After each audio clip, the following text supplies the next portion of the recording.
Your safety will always come first, and a COVID-19 vaccine will only be approved by us, the UK's Medicines and Healthcare Products Regulatory Agency, once it has met robust standards on safety, quality and effectiveness.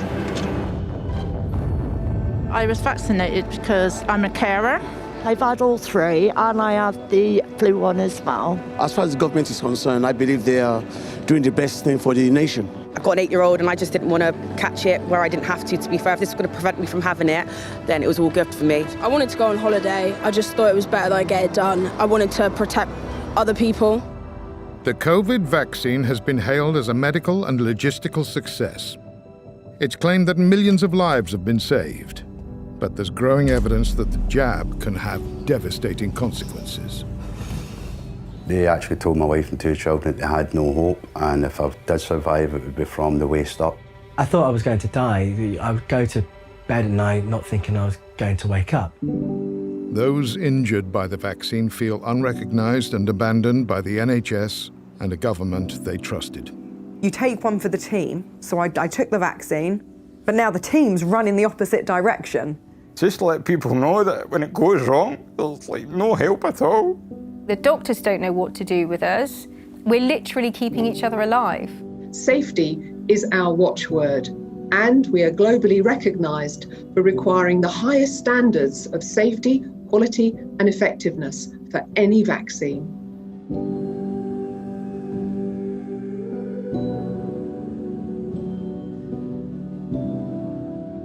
Having been double jabbed and being one of the first to take the Pfizer vaccine, I have, after several months, critically appraising the data, speaking to eminent scientists in Oxford, Stanford and Harvard, speaking to 2 investigative medical journalists and being contacted by 2 Pfizer whistleblowers, reluctantly concluded that this vaccine is not completely safe and has unprecedented harms, which leads me to conclude that it needs to be suspended until all the raw data has been released for independent analysis. Dr. Malhotra is a respected and influential figure in medicine, and he's not alone in calling for the suspension of COVID vaccines. Many more international scientists are alarmed at what's developing into a global issue. I'm John Bowe, and I'm going to shine a light on an issue that cannot be ignored. Millions of COVID vaccine injuries and thousands of deaths are being reported through official channels all across the world. Our government has been accused of covering up the emerging data and the media of telling only one side of the story. We'll look at how and why. But first and foremost, we give the vaccine injured a voice.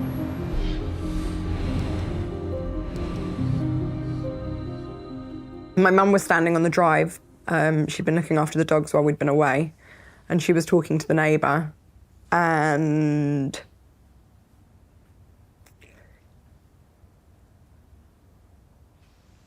I remember getting out of the car and I burst into tears and I said, please don't be alarmed at how I'm walking. And it was then I really realised, I think after the tremors on the Sunday, that there was something seriously wrong. And I'd been fine up until, I'd been healthy, perfectly fine up until the point of me having my second vaccine. Breathe, breathe, breathe. Breathe, breathe, breathe, breathe, breathe. Okay, come on. I don't want.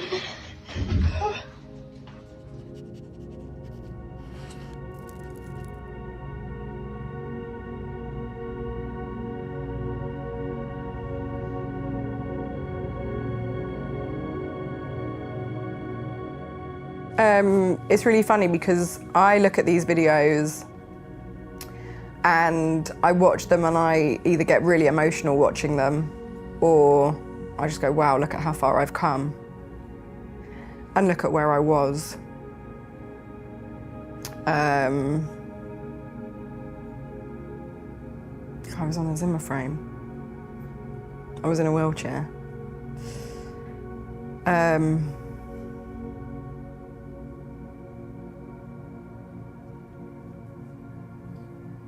kind of feel like I'm looking at somebody else sometimes. And not me.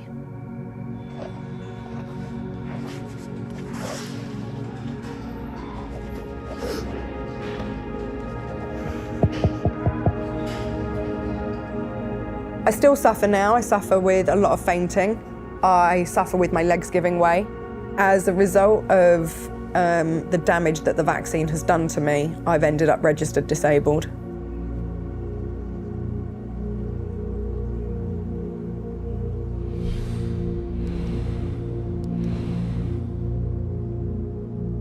Before I took the vaccine, I was a 57 or 56-year-old scaffolder, absolutely no underlying health conditions. I worked hard, 5 tonnes of steel a day, never been ill. I had a very active private life. I was in a band. I left the band about a year ago, but I still went to about 4 or 5 gigs a week. Nothing now. I don't do any of that anymore. Trying to get into places is not easy, either on a wheelchair or on crutches. The prosthetic leg is great when it works. I'm still very early, so it's not working the way it should to a certain extent. The doctors actually said that the clots that were in my system were enough that should have been fatal. I've lost my left leg. I'm lucky that I've lost my left leg. I should have been both legs. I'm now going blind in my right eye. Thanks AstraZeneca, it's a gift that keeps on giving. That's the honest answer.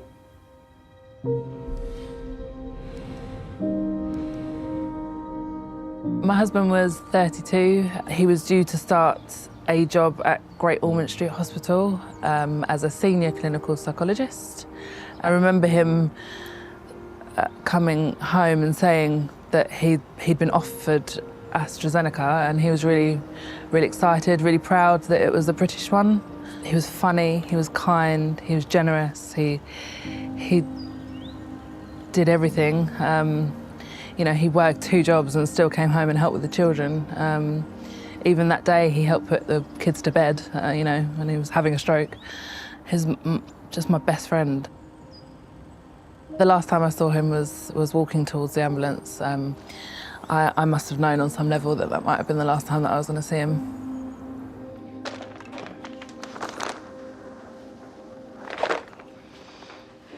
For months, this doctor's widow was forced to use the local food bank because she was living on benefits. She's finally received government compensation, and she accepts it as some vindication. But, she says, it's not enough. It will never be enough. Charlotte is still awaiting an inquest, but across the UK, coroners have confirmed deaths from the vaccine.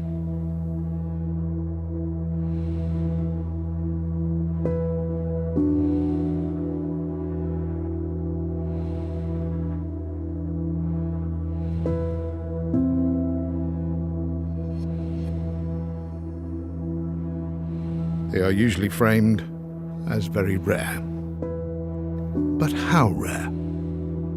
Adverse reactions should be reported to the Yellow Card scheme operated by the MHRA, the UK's Medicines and Healthcare Regulatory Agency. Their figures to August the 24th show over 430,000 reported reactions, of which 2,240 were fatal. America's VAERS system has almost 1.5 million reports with over 30,000 deaths. Not all these reports will be confirmed as vaccine-induced, but then again, not all reactions are reported. The figures surely demand investigation. Absolutely, absolutely. I don't think anybody can deny that there has been harm. You can argue about how much, but you can't deny that there has been harm.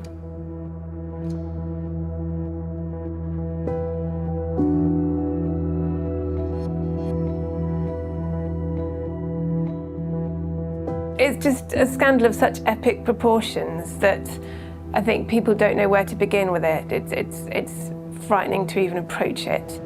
The government is in denial on vaccine injuries, according to one of its own MPs. Other jurisdictions have taken the view that fully compensating those who do the right thing for public health reasons by having a vaccine should be looked after by the state if the consequences of having that vaccine result in disability or injury. This approach is taken in order to promote vaccine confidence amongst those who might otherwise be hesitant about having a vaccine.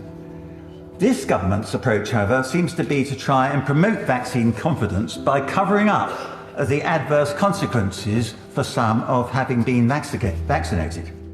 Sir Christopher is pursuing a private member's bill, trying to speed up compensation and increase the maximum amount from £120,000. But for the vaccine injured, recognition and a return to good health are paramount. Take Caroline Pover. She runs a pickling business, writes books, and is a public speaker. For 10 years, she supported a village in Japan, which was devastated by the tsunami. And to make her annual visit, she took the jab. My life has completely changed now. It's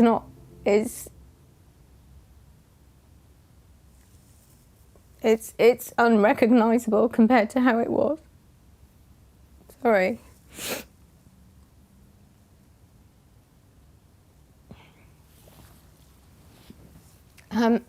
For about 5 months, I did hardly anything. I couldn't function at all. I was exhausted constantly. I was in constant pain. Head and eye pain was relentless. I couldn't function. I couldn't walk very far. I couldn't read things, and I write as well as running my business. So I couldn't write anything. I had trouble processing information, so I couldn't work in my business because I couldn't follow the recipes. And I didn't have any physical strength. I got to the stage where I can function at about 30% of how I could function before the vaccine. On a good day, I can maybe do a couple of hours in the kitchen, but then after a while, I have such chest pain that I have to come and lie down in here. And I used to do 12 hours on my feet working in there. It's not about money, it's about having a sense of purpose with your day, isn't it? Jobs and work is for all of us. And if you can't do those things, you do get to the point where you think, I cannot live like this, life is no longer worth living. And we have lost people in the vaccine injured community to suicide. Yeah, I didn't want to live when it was at its worst. I couldn't see the point. These vaccines were tested thoroughly for safety and effectiveness at every stage of the development and manufacturing process. They are also continually being monitored. Now they are being used in the wider population. This means we can be confident that the vaccines are safe and highly effective. Safe and effective? Would millions have been so confident if they'd known how different these gene therapies were? The word vaccine may have served as a reassurance, but by no traditional definition were these vaccines. The definition the authorities are using is not what people understand the word vaccine to mean. The public's perception of a vaccine is, we're thinking about polio and about measles and the conventional vaccines, where you have a very inert part of the virus being used and it prevents the illness. These what we're using now is a different technology, it's new, and it doesn't prevent the illness. Although it's not my traditional area of expertise, my understanding, looking at the data, of the mechanism of harm from the vaccine is that the spike protein, which we believed initially to be localized to the arm, appears to be distributed throughout the body in every major organ system for several months, causing either a direct reaction through toxicity or an autoimmune reaction. And that is the most likely explanation behind the mechanism of harm from the mRNA products. Development of the jabs was done at warp speed, so much so that governments had to indemnify the drug companies against any future injury claims and invest billions up front. They knew they were taking risks. As I understand it then from what you're saying is that it may be that there needs to be some compromise in some of the safety measures that would normally be expected to create a vaccine because time is so crucial. Well, of course, if you want to wait and see if a side effect shows up 2 years later, that takes 2 years. When vaccine efficacy was declared at 95%, relieved governments gave the green light. But Dr. Malhotra argues that the methodology was flawed. Relative risk reduction is a way of exaggerating the benefits of any intervention, clearly which would be in the interests of people trying to sell you something, in this case the pharmaceutical industry. So if, for example, you have 1,000 people in a trial that didn't have the vaccine versus 1,000 people that did, in the placebo group, in the dummy group, you may have 2 people dying, and in the intervention group, you may have just 1 person dying. And that's a reduction of 50%. 1/2 is a 50% relative risk reduction. But actually, you've only saved 1 life out of 1,000. So the absolute risk reduction is only 1 in 1,000. It's a big difference. The guidance has been for many years that we must always use absolute risk reduction in conversations with patients, not just relative risk reduction alone. Otherwise, it's considered unethical. The accusation is that governments acted on Pfizer's relative risk figure of 95% efficacy, when the absolute risk was a mere 0.84%. In other words, you'd have to vaccinate 119 people to prevent just 1 from catching COVID. So we were basically sold on something that ultimately, in retrospect now, was very, very misleading. Red flags should have been raised when the FDA locked away Pfizer's trial data for 75 years while the vaccines were being rolled out. A US court finally ordered their release, and the initial disclosures are alarming. Alexandra Latipova is one of a group of experts who studied the documents. Among her shocking allegations are these. Pfizer skipped major categories of safety testing altogether. The toxicity of the COVID-19 vaccine's mRNA active ingredient was never studied. The FDA and Pfizer knew about major toxicities associated with gene therapy class of medicines. The CDC, FDA, and Pfizer lied about vaccine staying in the injection site. My examination of leaked Moderna documents also revealed that vaccine-induced antibody-enhanced disease was identified as a serious risk. AstraZeneca also met with controversy. In March 2021, its use was temporarily halted in several European countries because of fears of blood clots. In the UK, it is now not recommended for anyone under 40. We asked the DHSC whether they were aware of allegations of inadequate and possibly flawed trial data. This is not something that DHSC will be responding to. The pharmaceutical companies have also been reluctant to comment. Scientists prefer to emphasize the 20 million lives they claim to have been saved.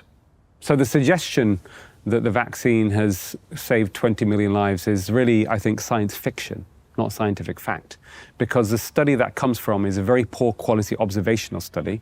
And when you look at a higher quality level of evidence, in fact, even Pfizer's own randomized controlled trial didn't show any reduction in COVID mortality of statistical significance. It showed no reduction in all-cause mortality.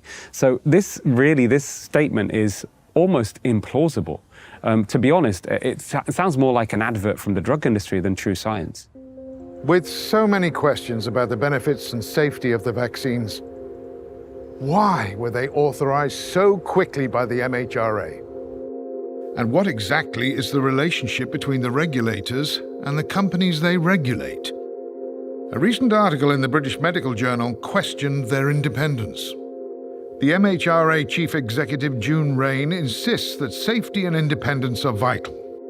But this year she admitted that the agency had changed from watchdog to enabler. Rules are written on tablets of stone, and there's a lot of policemen in these places that go around factories, find problems with trials, and generally hold things up.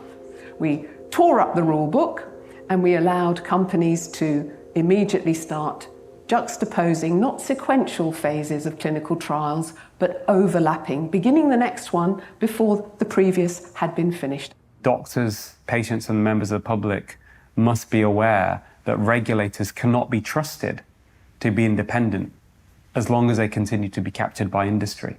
Recent evidence that's emerged from a BMJ investigation revealed that 86% of the funding of the MHRA comes from the drug industry. And that's a huge conflict of interest. We asked the MHRA for their observations, but they merely referred us to their official guidance on the safety of COVID vaccines.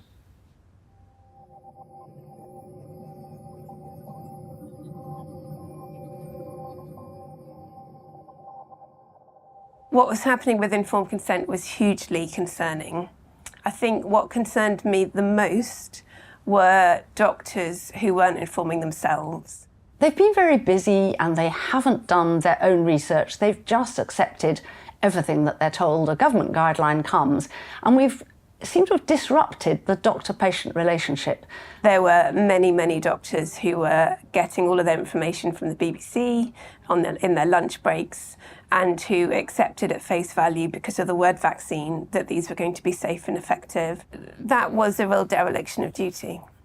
I think the lack of acknowledgement of vaccine injuries being a major issue is rooted in willful blindness. Specifically, human beings turned a blind eye to feel safe, avoid conflict, reduce anxiety, and to protect prestige. The General Medical Council responded, "It is not within the remit or expertise of the GMC to assess the scientific or evidential basis for the recommendation made by the Joint Committee on Vaccination and Immunisation, or the decisions made by government and public health bodies. But we do regularly share and discuss our guidance and its application with government health officials and other relevant stakeholders. We expect doctors to follow the principles in our guidance and use their judgment about how to apply these in the circumstances of the pandemic." Later, why did the government continue driving the vaccine campaign? When scientists had learned it didn't prevent infection, it didn't prevent transmission. And statistics show the vast majority of the population was never at risk from serious illness. And Dr. Jones, a consultant paediatrician who's always been pro-vaccination, has this stark warning. The children are at low risk, they don't need this vaccine, and the harms are real. Hi folks, I'm here at St Thomas's where I've just had my first AstraZeneca vaccine, and quite literally I did not feel a thing, and I cannot stress how important it is for everybody to get their vaccination. Get your jab when you're asked to do so. It's good for you, it's good for your family, and it's a great thing for the whole country. So please get your jab. Thanks very much. Can I ask, why did you get vaccinated? To minimise the threat of COVID on everybody and myself. Well, to try and stop me dying from COVID-19 was a pretty big one. That, and I wanted to go on holiday. Why did I get vaccinated? Because I didn't want the COVID, but I still got it anyway. I was ill all over Christmas, and I don't know quite what it was, but they said it's not COVID, it was something to do with COVID. But I know that I could have quite easily called an ambulance, I was that ill. Were you told about any potential side effects from the vaccine? No, and when I did ask, especially about reproductive issues that it may cause in the future, nobody really gave me any answers. And the other thing is, after I've had my vaccinations, I noticed some changes. To be fair, I don't feel that we was given enough information, but because it was such a big outburst, it kind of scared me into having it done, and I've had it done, and luckily I haven't had any bad repercussions from it.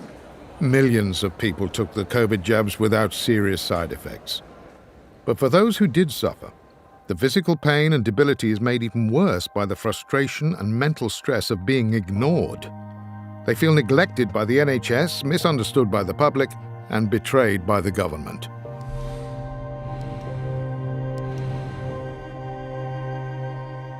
Before I was fit and healthy, and used to do boxing, would do CrossFit, do a lot of weight training, and keep myself in good shape. When I had my Pfizer booster, that's when my world just totally crumbled. I remember one time grabbing onto the side door saying, I'm going to die. I couldn't even get to the toilet. They were so frightened. His body was shaking, it was jerking. It was horrendous. Absolutely horrendous. My heart got elevated when I was on standing. I got really sick. I was being sick for 6 weeks. I was retching, being sick and throwing up every single day. My heart cramped. It felt like somebody had grabbed my heart and twisted it 3 times. I had brain fog.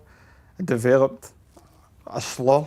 I would slur my words and I developed a stammer. I had seizures. My body can't regulate temperature anymore. It's totally ruined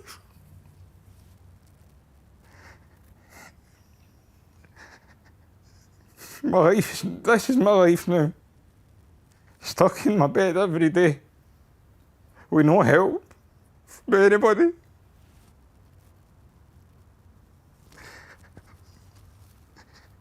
It's not a life form, it's an existence, and nobody. I tell you, if I could hold a Boris Johnson, I would tell Boris Johnson exactly what I think of him. Help these kids, help them.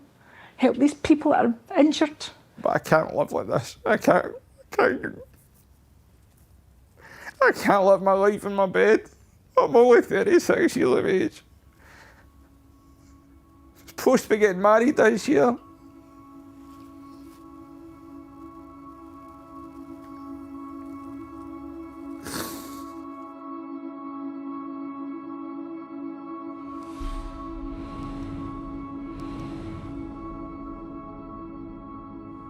I thought I was going to die. I would go to bed at night not thinking I was going to wake up because of how much pain my heart was in and the fact I couldn't breathe. 80, Max and Katie Harrison. Congratulations. We were ranked number 6 in the entire world for amateur ballroom and Latin dancing in the 10 Dance Championship, and we were one of the highest ranking couples in the UK and subsequently the world. Our ambition is to become world professional 10 dance champions, European, international and British professional champions, and we aim to do that within the next 8 years. So I got my second jab, and for the first 2 to 3 days, completely normal. I was dancing, I was preparing for the World Championships. So this is, I'm going to the gym every day and practicing. After the 4th and 5th, I started getting a small pain in my heart, and I thought it was just genuine heartburn.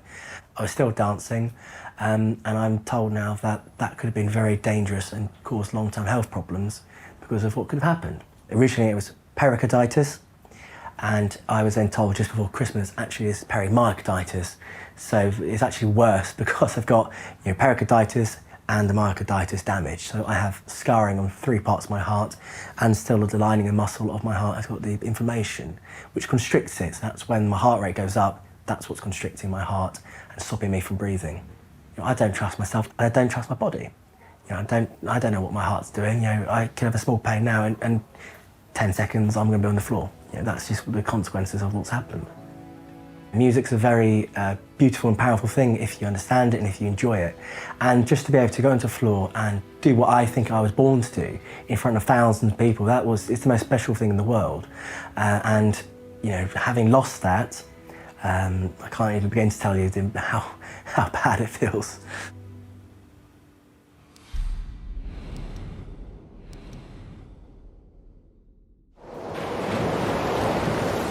We're at Portals Bays with Experience Mallorca, and we're about to jump off this cliff.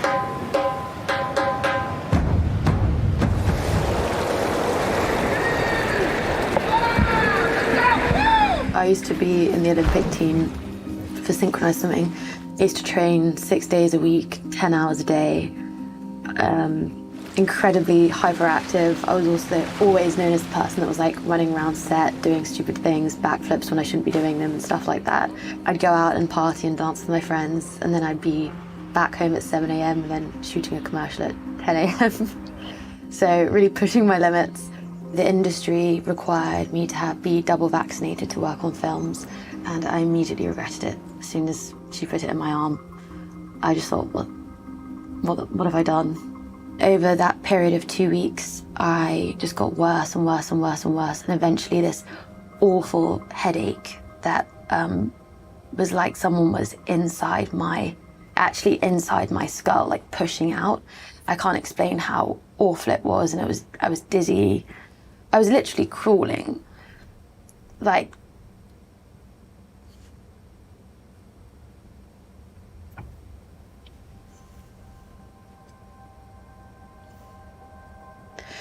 I really thought my life was over. Because I couldn't even cook for myself. I couldn't even stand up. I couldn't care for myself. My mum would come and see me, I think like twice a week, to change my bed sheets for me, do a food shop for me, clean my house for me. I just couldn't do anything at all. But I just thought, this isn't living. If the rest of my life is going to be like this, then I would rather not be here. But it was in the sense of desperation for help. And I wouldn't have had those feelings. My mind wouldn't have gone there if if someone had just said, I see you, I'm going to help you. Those who were in perfect health before their vaccine have encountered too much ignorance and scepticism when seeking medical help. For some, their GPs have refused to engage, and that has reached the extent that they are made to feel gaslighted, Madam Deputy Speaker, with their physical pain being dismissed or explained away as mental illness. How insulting and humiliating is that, and how at odds with the principles of the National Health Service? It was the most terrifying experience to be told that what's going on with you is psychological and that it's not physical when you're in physical pain. Genevieve and many of her fellow vaccine injured have spent thousands of pounds seeking treatments. They'll try anything to help ease their pain and disabilities. I found a private phlebotomy service, and she comes to the house and she takes a pint of blood out, and literally sit here, she takes a pint of blood out, and I come alive again, and I'm me again. I can talk properly, I can move properly, my body feels different, everything feels different. Come through. I did a series of oxygen therapy treatments with Janie at the Wellness Lab. I'd come into the oxygen therapy and I'd have a migraine and I'd leave without one and feeling like so much better. I'm very fortunate in the fact that I'm 70% recovered. I'm back working, just pacing myself, but there's no such thing as autopilot, there's no such thing as easy. For John Watt, just making the journey for treatment is a trial. Like many of his fellow sufferers, he has POTS, postural orthostatic tachycardia syndrome. A walk of just 20 meters is enough to send his heart rate soaring. So it's 134, 135. I can only stand for 3 minutes, 5 minutes, and then I start to black out, you know. So that's why I'm always having to lie down in that as well. He's trying a course of treatment called Goldic, where blood is taken from the arm, infused with gold particles, and then spun to remove the reactive cells. We're out tens of thousands. My husband and I were getting ready to remortgage your house to get more treatment for him. He said every single treatment we can possibly give him to get him better. It's important to note that John suffered a heart attack before getting any of his jabs. But he was back in the gym and back to health, taking his first 2 jabs without problems. It was after the Pfizer booster that he collapsed. In regards to people getting their vaccine, that's their choice. I've never told anyone not to get their vaccine. But just to let people know that when it goes wrong, there's like no help at all. And I'm being serious, like you don't have any help at all. They'll use your mental health against you. Georgia Siegel also paid for private Goldic treatment and had some encouraging results. Although the treatment that I've had has helped me dramatically and significantly and given me back a certain quality of life, it's not the quality of life I had before I had the vaccine. None of these treatments guarantee a cure, And the tragedy is that for most healthy people under the age of 70, there's very low risk from COVID-19. The benefits of vaccination are questionable. One thing that's become very clear now is that the vaccine doesn't prevent transmission, and in fact has very limited efficacy, if any, in preventing infection. Therefore, it becomes an issue of individual choice. And certainly, when you look at age groups that are under 70, the harms clearly seem to outweigh the benefits for most people.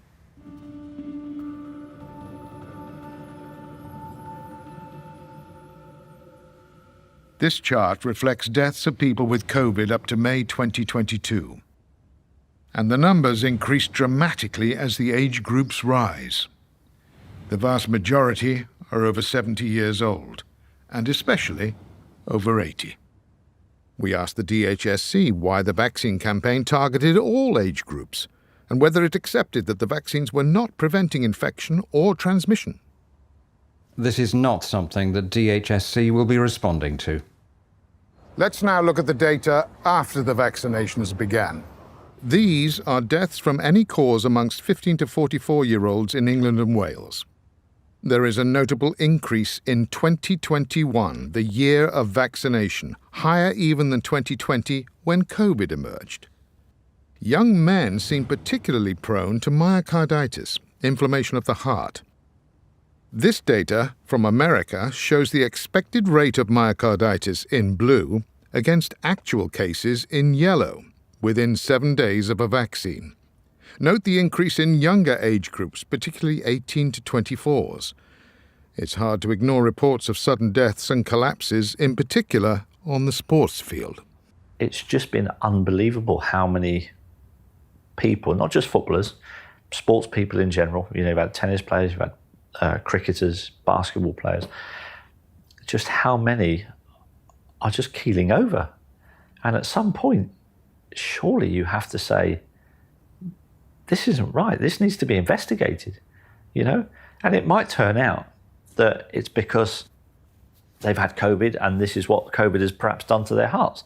It might be that the vaccines are causing these problems, but we need to find out why. Why, in 2022, are many more people than usual dying, as confirmed by the Office of National Statistics? For instance, deaths are up 11.7% in 10 to 14-year-olds and almost 15% in the 55 to 59 age group. Overall, that could equate to over 75,000 excess deaths in England and Wales this year, and not from COVID. The Daily Telegraph is reporting that deaths in the aftermath of lockdown could be greater than COVID itself. There are calls for an investigation, mentioning lack of healthcare, stress, long COVID, even the cost of living. Why on earth isn't COVID vaccination under suspicion when there are so many reports of adverse reactions here and around the world? It beggars belief. And yet, when there are so many questions on the efficacy and safety of COVID injections, the government still pushes ahead with a program of immunization.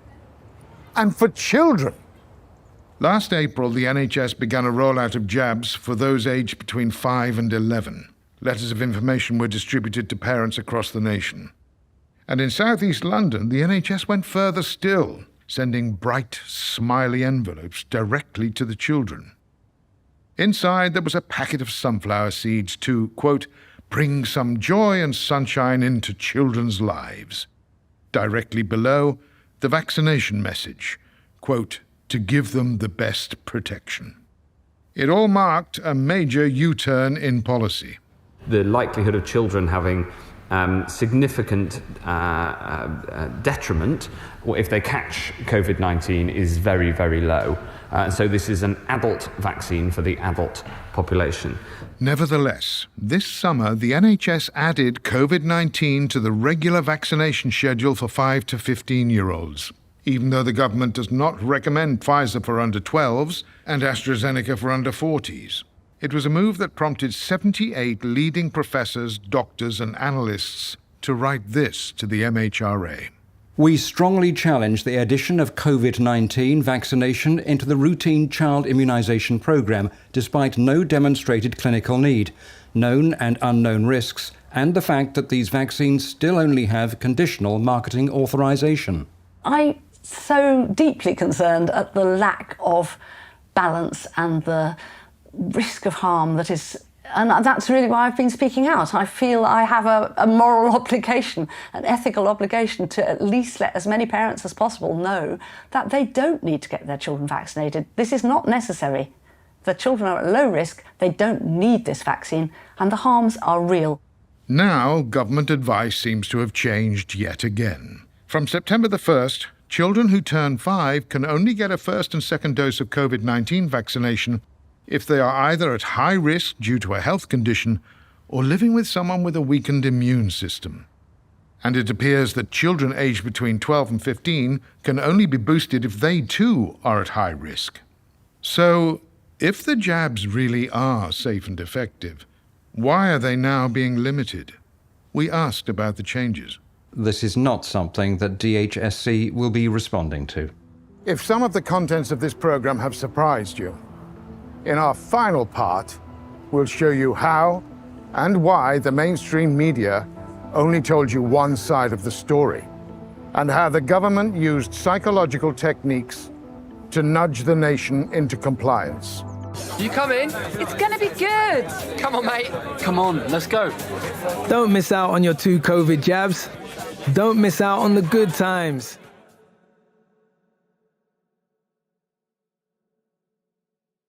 When they went for their jabs, those who were injured thought they were doing the right thing in following government instructions. They might even have lined up behind you. And yet the government, the NHS, the media, all those who encouraged vaccine take-up, they've all backed away. So people have had to help themselves through groups like UKCV Family, VIB UK, and others. My charity organisation for the vaccine injured has created a call centre to support people. The indifference that we've all experienced is unnecessary and cruel. We want to support each other. That's the main thing our group is doing, is supporting each other, because we've got no one else to talk to. The doctors don't know what to do with us. Nobody else really knows what to do, so we're just trying to help each other. On a weekly basis, I get told that someone is suicidal. Caroline and I have both had to call the police before because we've found an online suicide note.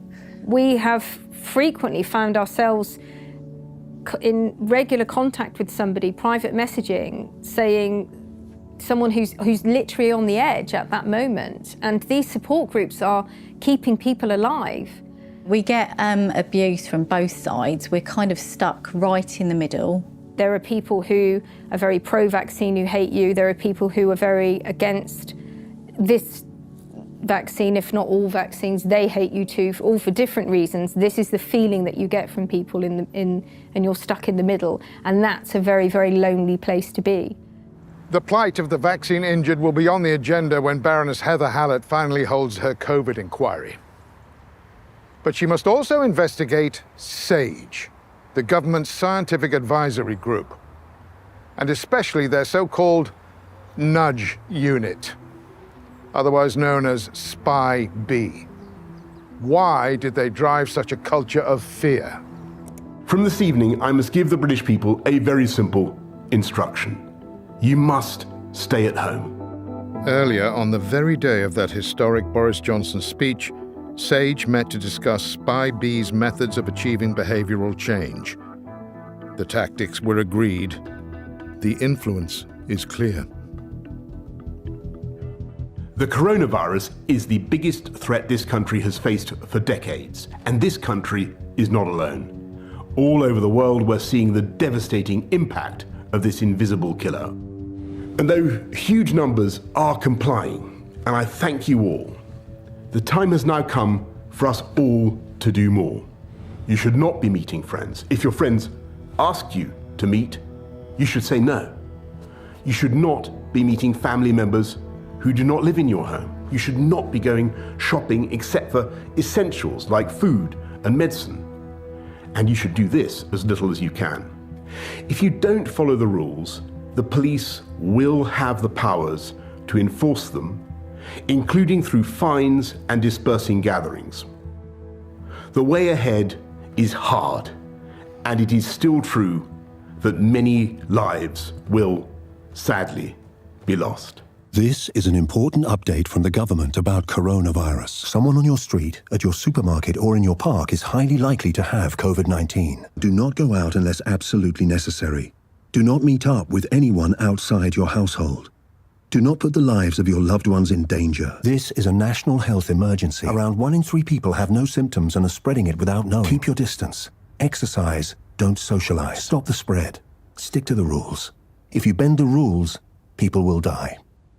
I think what's important to understand is over the last 2 years, there has been the promotion of unethical psychological techniques to encourage behavioural change, such as the use of fear, artificially increasing the sense of being afraid in order to get people to change their behaviours. And so fear drove the lockdown. It was the strictest of peacetime regimes with untold damage to businesses, education, mental health and family life. In this atmosphere, deepened by fatality numbers which experts now tell us were inflated, the only way out, apparently, was vaccination. People have got to understand vaccination is going to be, in the end, your route to liberty. For the world at large, normalcy only returns when we've largely vaccinated the entire global population. And once vaccines were approved, the promotional campaign went into overdrive worldwide. Our fellow Americans, the science is clear. These vaccines will protect you and those you love from this dangerous and deadly disease. My name is Michael Caine. I've just had a vaccine for COVID. It's really important to know that the vaccines have all been through and met the necessary safety and quality standards. There's no evidence that it affects fertility. So roll up your sleeve. It's not just your own life you'll be saving, it's other people's lives too. Trust the science and get on with it. The vaccine rollout was a logistical triumph and may well have prevented hospital admissions and deaths. But when 9 million adults in the UK chose to remain jab-free, the nudge became a threat. No jab, no job, vaccine passports, and vilification of what were termed the anti-vaxxers. The nut jobs, the anti-vaxxers, dangerous obsessives. I don't want them sitting next to me in the theatre. I don't want them standing next to me at the theatre bar. I don't want them next to me or anywhere near me or even in the same carriage on the train. Frankly, if you're not vaccinated at the moment and you're eligible and you've got no health reason for not being vaccinated, you're not just irresponsible. I mean, you're an idiot. When you use unethical psychology on a population, you actually start to see splits and divisions occurring. And that's really dangerous because you also encourage othering or the demonization of people. So we see that kind of not just fear being raised, but also anger being raised as well. They deserve to be punished, and I've told my friends this as well. In fact, I have blocked my friends who have said they're not getting the jab. They are dead wood in my eyes. Tens of thousands of people would not bow to the drive for mass vaccination. They demanded choice, and they accused the mainstream media of promoting government propaganda.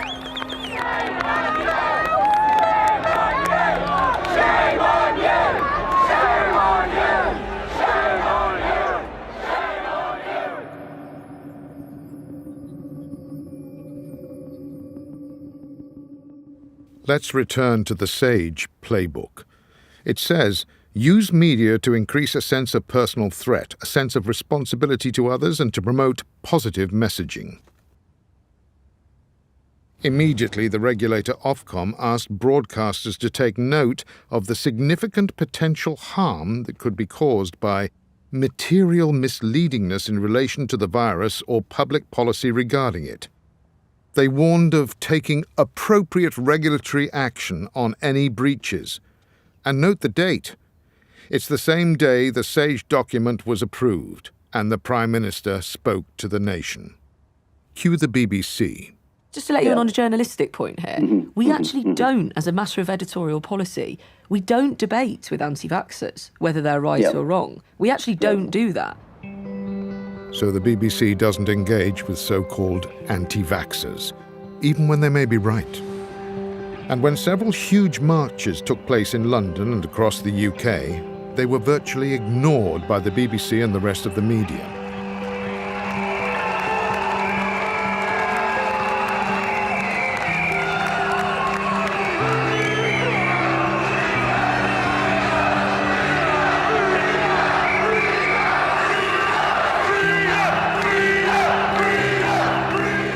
These are the images they didn't want you to see.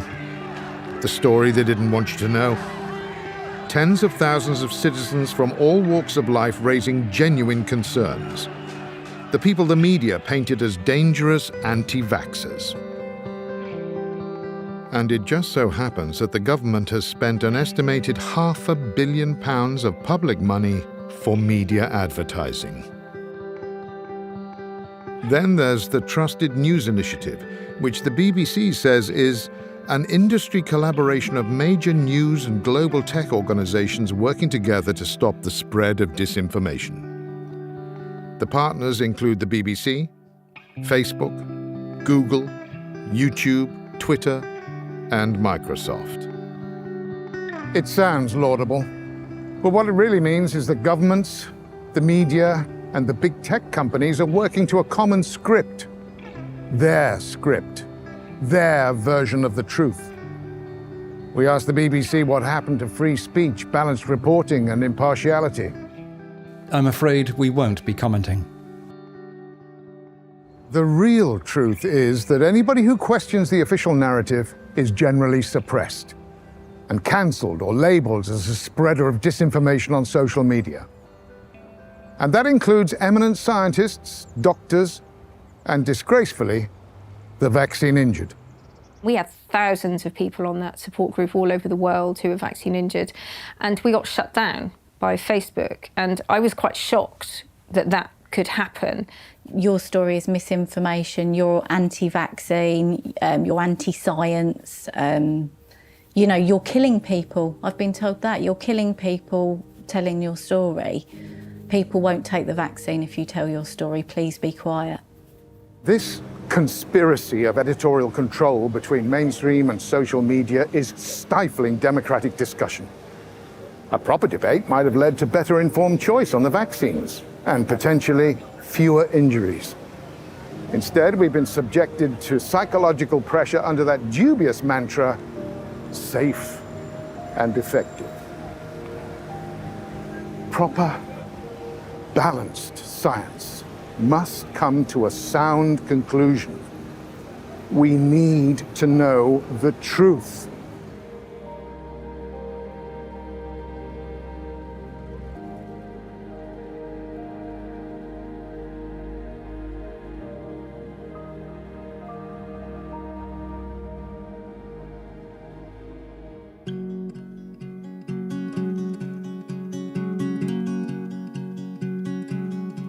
Through the madness and the lies, as they're holding back the truth, no matter what they try, I will always fight for you.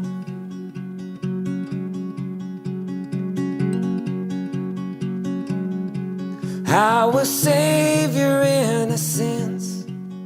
They are trying to remove. I am here at your defense, and I will always fight for you.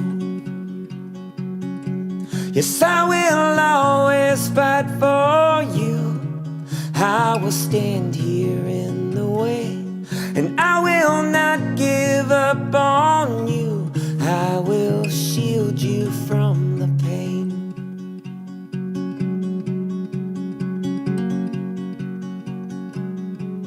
In the battle on the field, there is evil on the move, but I hope that you can feel that I will always fight for you.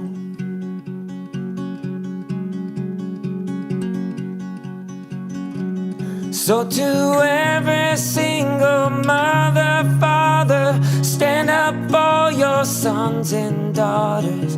Do not back down, don't let up. You are all they have for armor, so make this a war to win. Look in their eyes and tell them that I will always fight for you. I will stand guard at the gate, and I will not give up on you. I will stop each shot they take. Yes, I will always fight for you. I will always fight.